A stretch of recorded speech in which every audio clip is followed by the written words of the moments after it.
Hello, welcome to module number 1. I'm Michael Janda. I'll be your instructor throughout this course, and I'm happy to be with you. In this module, we'll be discussing designers in the new digital era. This module is broken out into 3 different lessons. The first lesson is all about digital transformation. We'll discuss what digital transformation is and what effect it's having on designers today. Then we'll go to lesson number 2, where we'll discuss other global trends and their effect on society and the way that we live. And then lesson number 3, we'll talk about the gig economy and what effect that's having on the design community and how we work as designers. All of these 3 lessons are really foundational information to help you understand some of the concepts that we'll be talking about throughout the remainder of this course.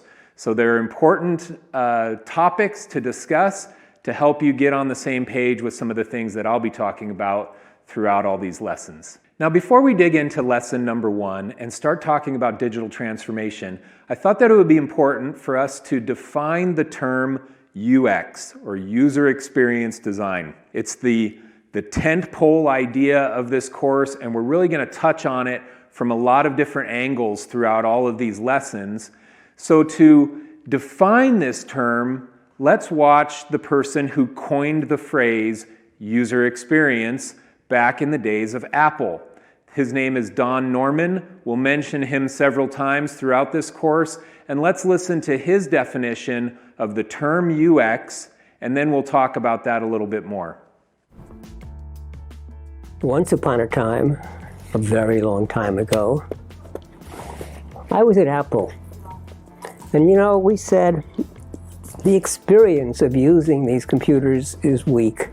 The experience, when you first discover it, when you see it in the store, when you buy it, when you, can't fit it into the car. It's in this great big box. It doesn't fit into the car. And when you finally do get it home, opening the box up and, it looks scary. I don't know if I dare put this computer together. All of that is user experience. It's everything that touches upon your experience with the product, and it may not even be near the product. It may be when you're telling somebody else about it. That's what we meant when we devised the term user experience and set up what we called the User Experience Architect's Office at Apple to try to enhance things. Now, Apple was already pretty good, so we were starting with a good product, making it even better. Today, that term has been horribly misused. It's used by people to say, I'm a user experience designer. I design websites or I design apps. And they have no clues to what they're doing. And they think the experience is that simple device, the website or the app or who knows what. No, it's everything. It's the way you experience the world. It's the way you experience your life. It's the way you experience the service. Or, an app or a computer system. But it's a system, it's everything. Got it?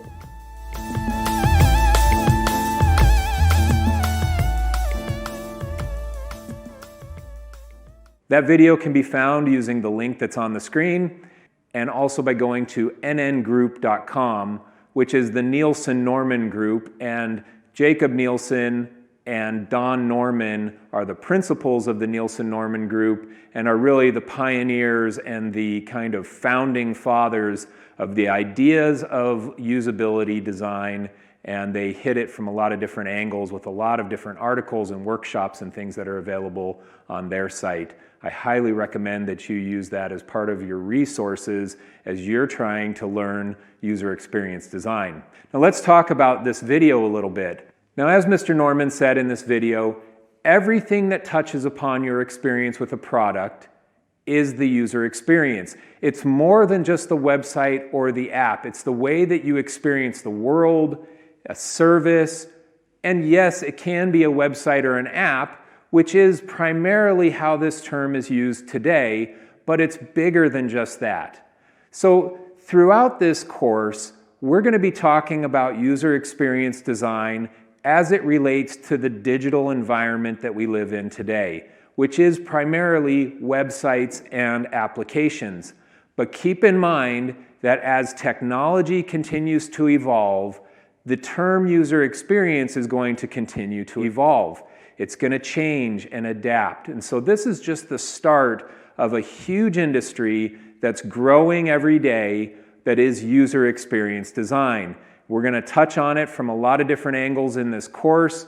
We're going to teach you a lot of the principles of usability, and they can adapt and change as technology changes. And so this is just a great foundation for the things that you're going to need to know moving forward into the future and your adaptation with digital trends. Now, the first digital trend that we're going to talk about in lesson number 1 is digital transformation. We'll move on to that lesson now. Lesson number 1, digital transformation. Now, digital transformation involves using digital technologies to remake a process to become more efficient or effective. The idea is to use technology not just to replicate an existing service in a digital form, but to use technology to transform that service into something significantly better. This is a quote from Mark Samuels of zdnet.com, and it's a great definition of this idea of digital transformation. Let's take a look at some examples to really hammer this idea home and help you look at the world a little differently than you might have before this lesson. One of the first industries to digitally transform was the music industry. Now, I grew up, born in 1972, grew up in the 80s, making mixtapes for friends and cars and road trips and whatever, and girlfriends.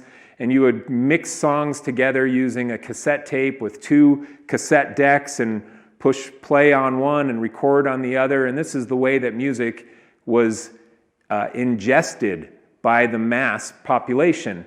Now, in the early 2000s, the iPod came out, and digital transformation of the music industry really started to take off, where we don't listen to CDs and cassette tapes anymore. Music is consumed through digital devices.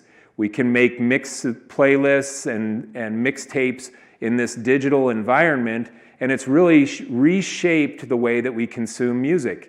It's changed the way that we consume radio as well. For people who still listen to the radio, it can be done through digital devices. And this is an example of the digital transformation of music and the music industry. Let's look at another example of digital transformation as it relates to the book publishing industry. The same thing started to happen around the same time. You could, prior to the early 2000s, you could consume a book only through flipping paper. And now, with the invention of Kindles and tablet computers and smartphones, we consume a lot of our previously consumed, published on print material content. We now consume it in a digital environment. It's changed the way that this industry operates. Now, you can download books. You can download them to your phone from anywhere in the world and have a book immediately instead of having to go to the bookstore. You can highlight and tag content on one device and have that content be tagged and highlighted on the next device that you look at that same content in. So the transformation of the publishing industry has started to happen as well. And this is only going to continue as the cost of these devices continues to go down and down. The next industry we'll look at is the markets. Now, you have farmers markets all over the world and the grocery stores all over the world where people go and they buy their produce. Well, these things are changing now too, where you can order produce online and your nearby grocer can deliver it right to your door. This industry has started to digitally transform. It's changing the way that we do that specific industry. Now, let's look at another one, the hotel and motel industry. With the creation of digital tools like Airbnb, this industry has dramatically changed. I remember when I got married in 1996, my wife and I drove across the country, the United States. We drove from near Chicago to Salt Lake City, where she was going to finish school. And as we were driving across the country, we would pull over to find a hotel or motel to stay the night so that we could get back on the road in the morning. We'd have to pull in, go into the office and ask if they had any availability at their hotel or motel. Well, this has completely changed today, where you can book your hotel room right from your phone while you're driving. You can check availability while you're driving. You don't have to have this hassle of finding a room the way that things were done prior to the digital transformation of this industry. Now, Airbnb is one of the biggest players in this industry, where they have 5 million listings of properties. There are also things like Booking.com and Hotels.com and TripAdvisor, a lot of different digital destinations that have contributed to the digital transformation of the hotel, motel, or the lodging industry. But Airbnb is one that we'll look at a few times throughout this course, as they're one of the most prominent and innovative players in that space. San Francisco home sharing company Airbnb now has 5 million listings in 191 countries worldwide, an amount that tops the number of listings held by the top 5 hotel brands combined. This is a massive amount of lodging options.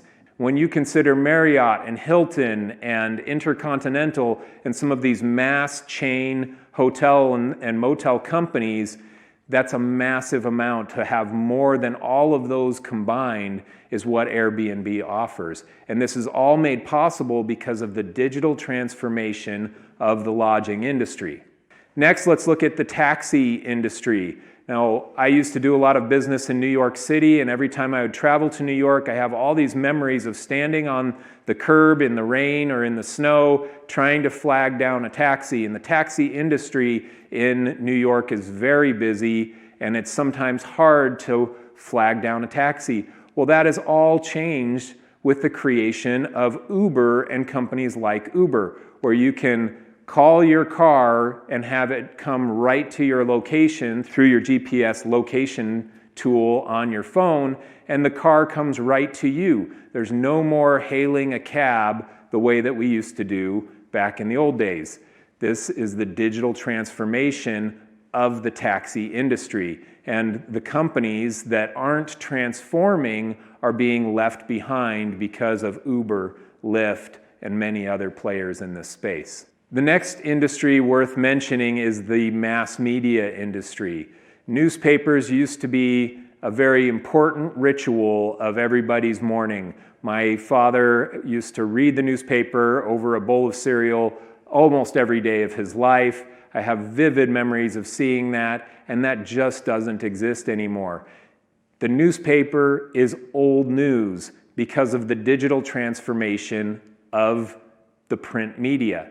We have newspapers that still exist, but it's had to have changed and be more editorial to capture the audience, because the breaking news happens on our phones or on our computers or tablets, where we get this real-time distribution of news because of the digital transformation of the news and mass media industry.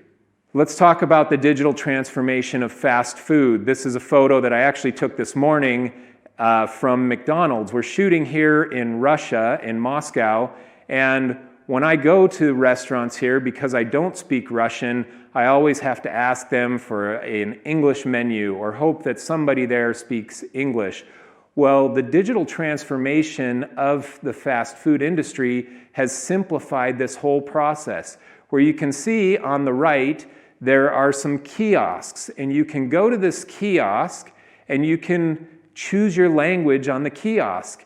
I can choose English, or there's also Russian or German, Spanish, French, Chinese as options on this kiosk, and then the entire menu is available for me in my language. I can customize my order. I can actually pay right there at the device. It gives me a receipt, and then I have to go to the counter and pick up my order when they call my number, which is done on a digital screen. There was actually no verbal interaction with the people working at the McDonald's. It was all done through this digital device, which is part of the digital transformation of the fast food industry.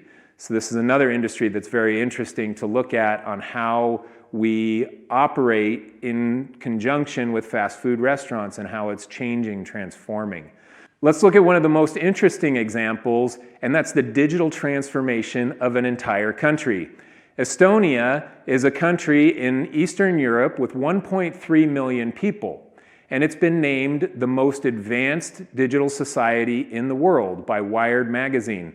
Now, Estonia started investing in their digital transformation early on in the transformation of technology. This is 20, 30 years ago. They started to make a massive investment in technology solutions for their country. Let's watch a video that describes the digital transformation of Estonia.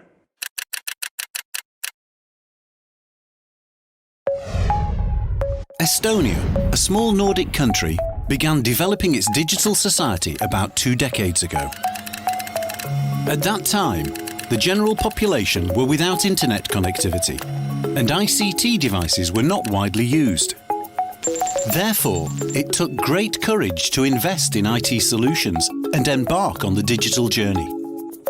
Thanks to these bold decisions, Estonia is now a leading digital nation whose state services are 99% available online, 24 hours a day, 7 days a week, helping each citizen to save an average of 5 working days per year. Efficiency facilitates spillover and encourages innovation, examples of which can be found everywhere in society. The exchange of information with the state has been streamlined for both citizens and businesses, making e-services a normal part of everyday life. Digital signing alone saves 2% of state GDP each year. For the private individual, over 1,000 e-services from various public sector institutions are only a few clicks away via the online state portal. Submitting annual tax reports only takes 3 minutes. Digital medical records are available online, and a centralised paperless system allows one to issue and handle medical e-prescriptions around the clock. Voting is also possible online, and over 1/3 of Estonian voters choose to use this option. E-services also have benefits for businesses. Registering a business can be completed in a matter of a few hours, and information exchange between companies and the tax authority is simple and straightforward. Thanks to a streamlined business environment, Estonia has become one of the leading startup nations in the world. Online e-residency services are available to virtually anyone using an e-residency card. Services range from establishing to managing a company remotely, while reducing costs and keeping paperwork to a minimum. E-solutions are being utilised at all levels of government. The e-cabinet allows the highest level decisions to be made with greater speed and efficiency. How exactly does it work?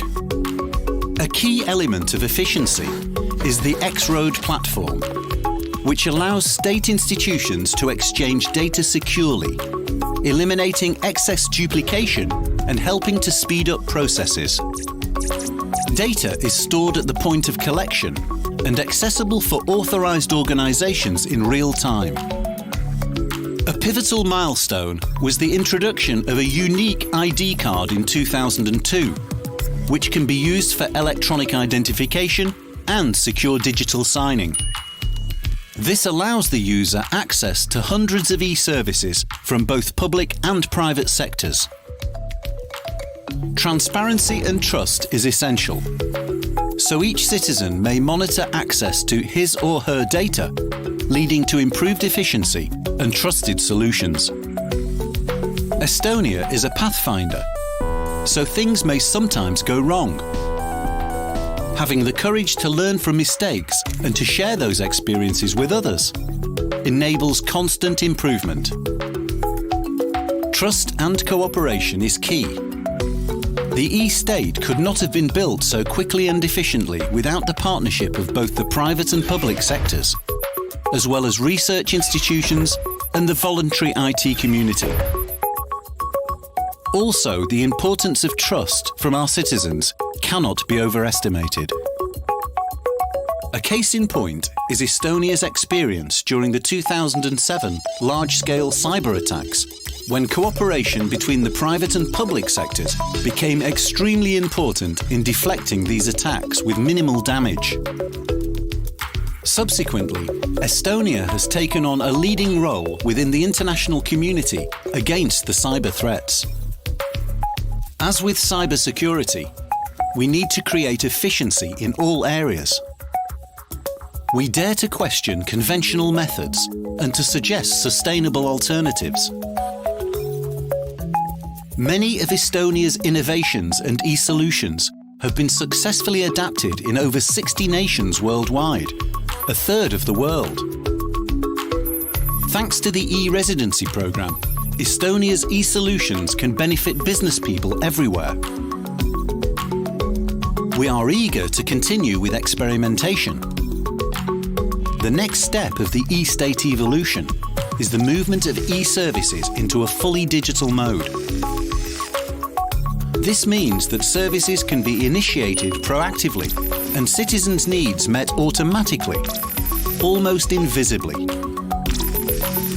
In order for Estonia to remain an innovative, efficient and successful Nordic country, we need to strive to develop our vision of becoming a secure zero-bureaucracy e-state, making the citizens' needs a priority. To learn more and follow Estonia's pathfinding story, please visit eestonia.com.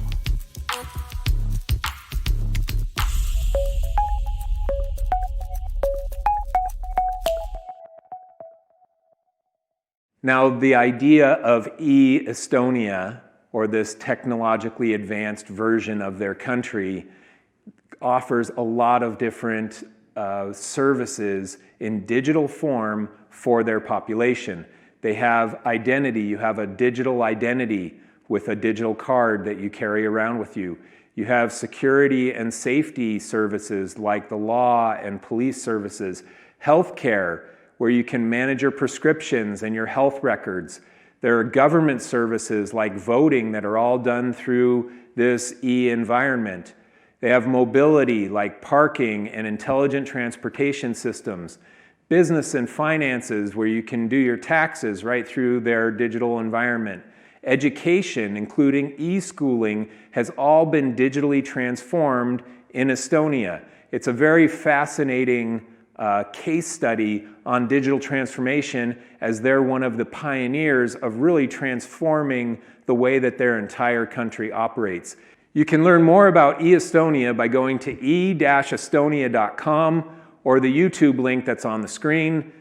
It's a very fascinating case study on the digital transformation of an entire country, and well worth your time to go and explore more about what they're doing in Estonia. Next, let's talk about the transformation of the grocery store and stores in general. And the pioneer behind this is Amazon with their app, Amazon Go. Now, Amazon Go allows you to go to the store, log into your app, and then check in at the front of the store. And then it knows that you're shopping, and everything that you take off of the shelf gets added to your virtual cart on your device. If you put it back on the shelf, it's taken out of your cart. And so the app is intuitive enough to know if you're holding the device or putting it back.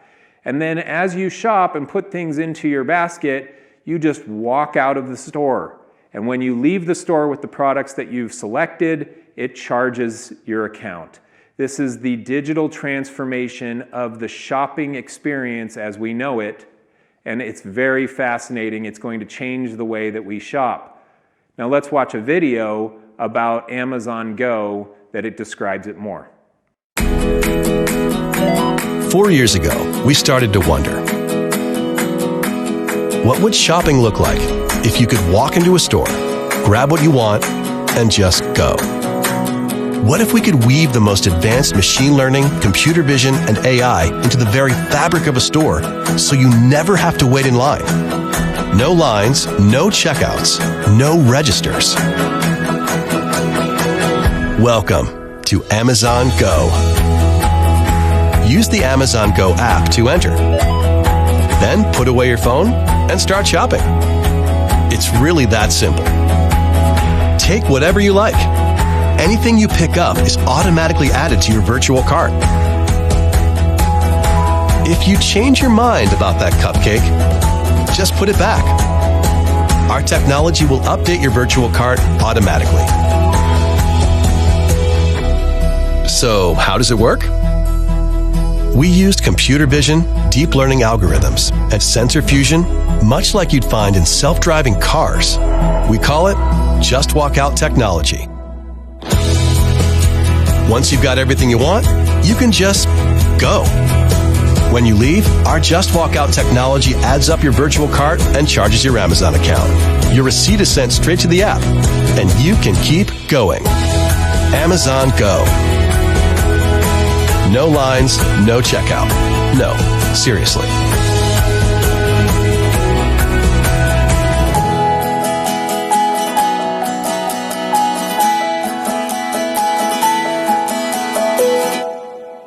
You can learn more about Amazon Go by going to amazon.com/go or using the YouTube link that's on the screen.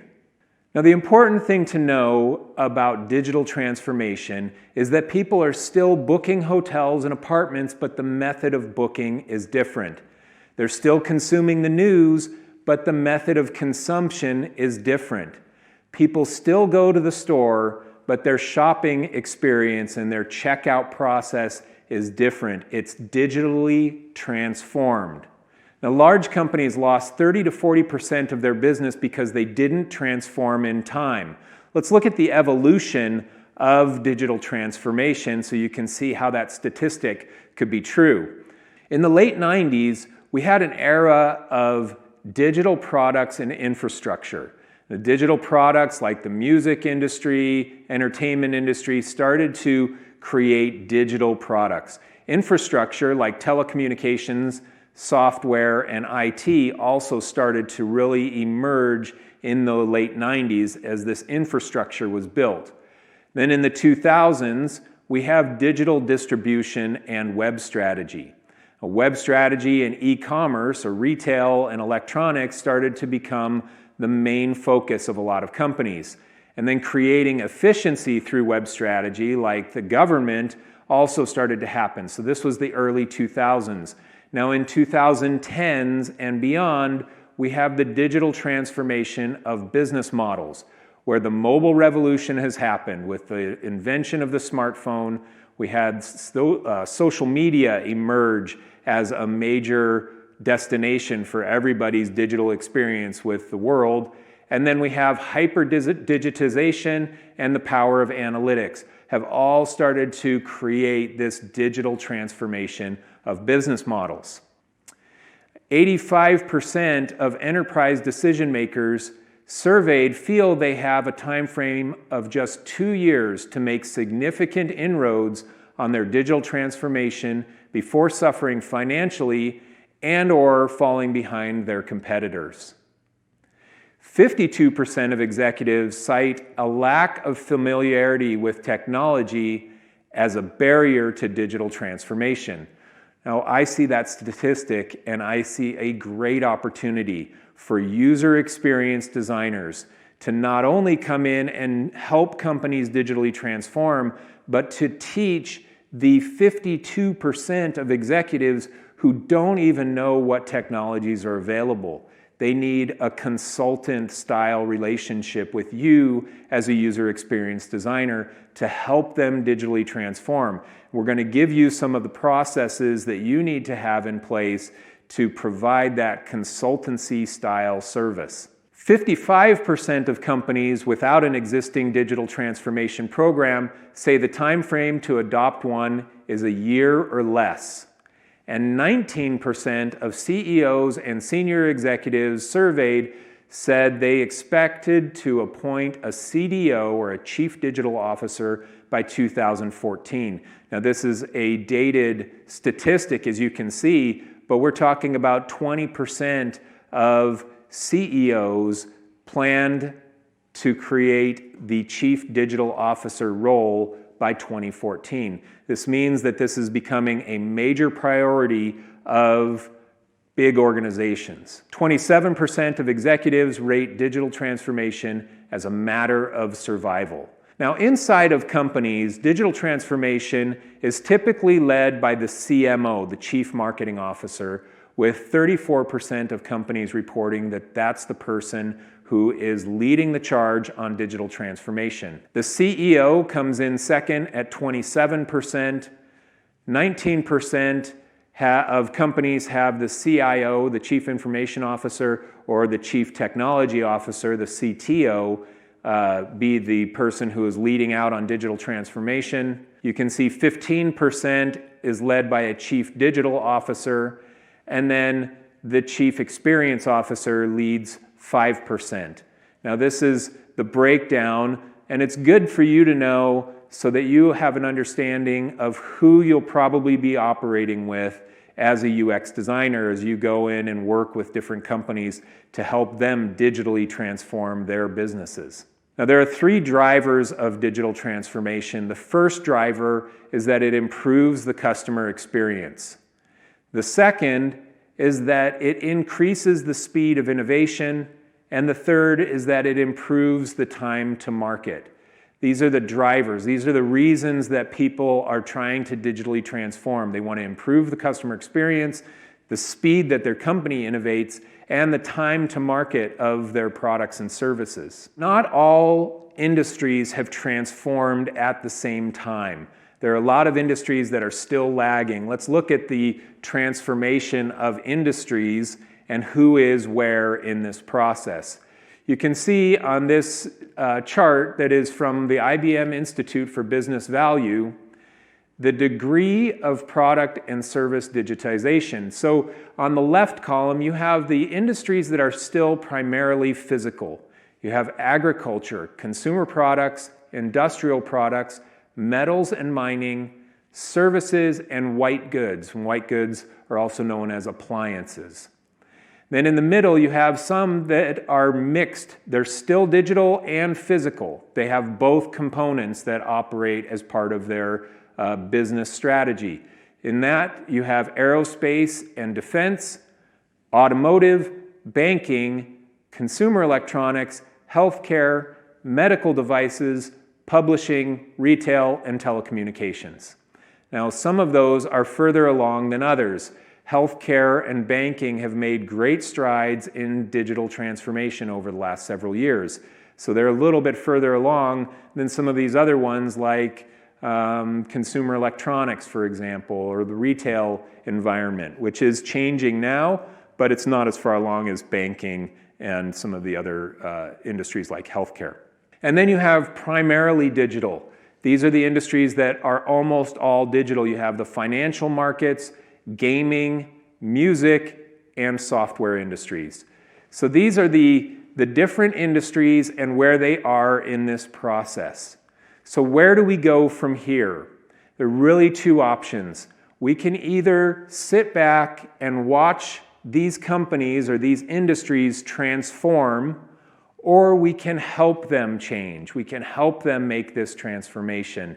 And throughout this course, we will give you a lot of strategies and processes that you can use to provide services to your clients to help them digitally transform. We'll help you understand what you need to know about their businesses, help you analyze their businesses, and ultimately help you create ideas that can help a business digitally transform.